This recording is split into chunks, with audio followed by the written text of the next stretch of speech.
દેશની સીમાઓ માતાના વસ્ત્ર સમાન છે. તેનું રક્ષણ કરવું દરેક ભારતીયની ફરજ છે. ભીષ્મ પિતામહ. નમસ્કાર દર્શક મિત્રો, સરહદ ન્યૂઝ ચેનલમાં આપનું સ્વાગત છે. હું અનિતા ગોસ્વામી. હવે જોઈએ સમાચાર વિસ્તારથી.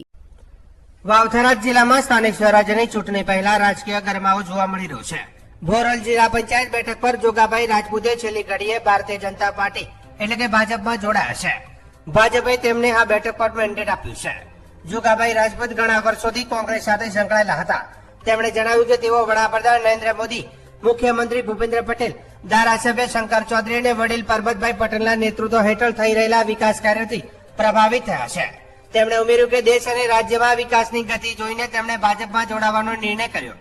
રાજપૂતે સ્પષ્ટતા કરી કે તેમને ભાજપ તરફથી કોઈ લાલચ આપવામાં આવી નથી, પરંતુ વિકાસના કાર્યોથી પ્રેરાઈને જ તેઓ પાર્ટીમાં જોડાયા છે. જોગાભાઈ રાજપૂતે વધુમાં જણાવ્યું કે તેમના વિસ્તારમાં લોકો વધુ વિકાસ ઈચ્છે છે અને આ વિકાસ માટે તેઓ ભાજપ સાથે રહીને કામ કરવા માંગે છે. તેમણે પોતાના મત વિસ્તારની જનતા પર સંપૂર્ણ વિશ્વાસ વ્યક્ત કર્યો હતો.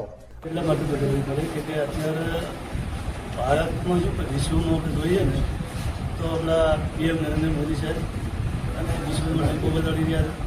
આપણે ધારો કે 370ની કલમ હોય કે અયોધ્યામાં રામ મંદિરનો મુદ્દો હોય અને એક રાજ કે બધા આપણા પ્રશ્નો સોલ્વ કરેલા છે. અને અત્યારે ભારત આખા વિશ્વમાં પણ ખૂબ આગળ વધી રહ્યું છે અને ભારતનો કે ગુજરાતનો ખૂબ જ વિકાસ થઈ રહ્યો છે. અને એ વિકાસની યાત્રામાં મને પણ જોડાવાનું મન થયું કે આપણે આપણા વિસ્તારમાં કે પબ્લિકના અંદર નાના મોટા કામો થઈ સત્તા ઉપર સરકાર દે અને એની જોડે આપણે તો બેસીએ તો બધાના કામ થાય અને બધાને પણ મદદ થઈ શકાય. એના માટે કરીને હું આ રહી અને પાર્ટી કરું છું. આખરી ટાઈમે તમારી સાથે ભાજપમાં તો આગળનો તો મારી મનની વિચારધારાથી હું આવ્યો. એમાં તો કોઈ પ્રશ્ન નથી.